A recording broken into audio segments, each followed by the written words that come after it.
ভালোভাবে ছুলে নিয়েছি, ছুলে হাফ করে নিয়েছি, যেহেতু পটলটা একটু বড় ছিল, চুলটা একটা হাফ ফুল করে নিতাম, আর ওটাকে একটু সিদ্ধ করে ছোটো ছোটো করে ভেজে নিয়েছি, এভাবে করেছি।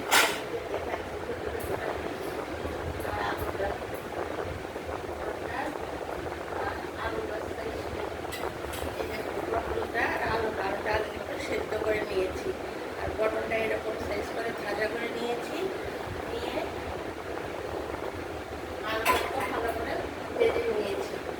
ভাজার পর তারপর আমি এদিকে একটু কাঁচা লঙ্কা আর আদা পেস্ট করেছি মিক্সিতে, আর টমেটোটা পেস্ট করেছি সঙ্গে, আর কাঁচা লঙ্কা আদা আর এই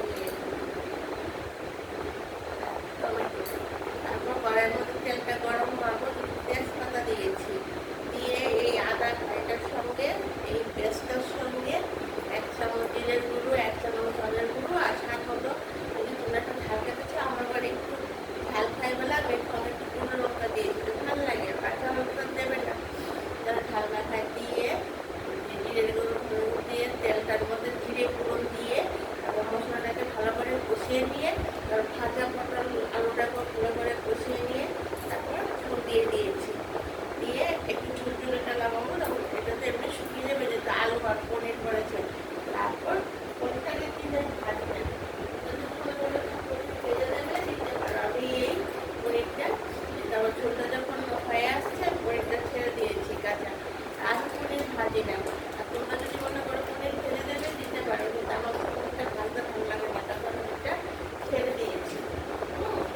আর এইটুকু চিনি দিয়েছি, নিরামিষ তো চিনিটা দিলে ভালো লাগে খেতে।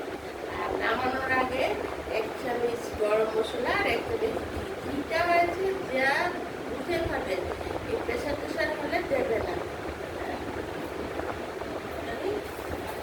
দিয়েছি গরম মশলাটা, গরম মশলাটা স্বাদ মতো মুখটা দেবে, যেটা নিচে দেবে 2 চামচ বলে 2 চামচ দিয়েছি, বড় চামচ বলে 1 চামচ গরম মশলা।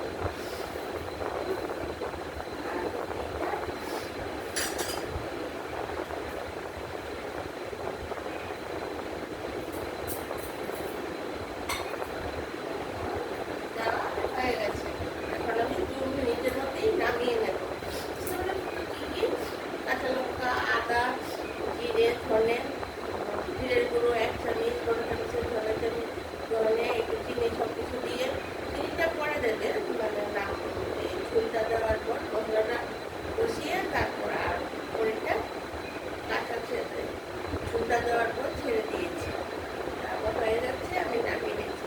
আর তোমরা আমার সব আমি প্রতিদিন প্রায় 2 করে দিচ্ছি রান্না, তোমরা অবশ্যই দেখবে আর সাবস্ক্রাইব করবে প্লিজ আমাকে একটু, তোমরা সাবস্ক্রাইব করলে আমি তাহলে আরও অনেক দেবো, অনেক রান্নার টিপসও দিচ্ছি, ঘর সাজানো ঘর পরিষ্কারেরও অনেক টিপস দিচ্ছি।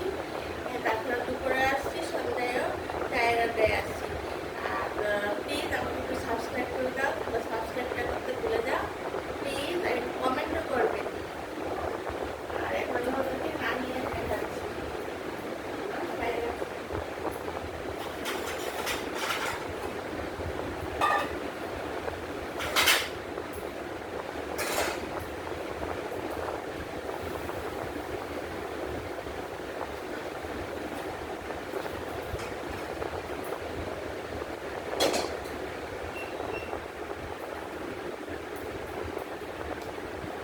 এই দেখো বন্ধুরা, আমার আলু পটল পনিরের তরকারি টমেটো দিয়ে হয়ে গেছে, তোমরা এইভাবে করে খেয়ে দেখো।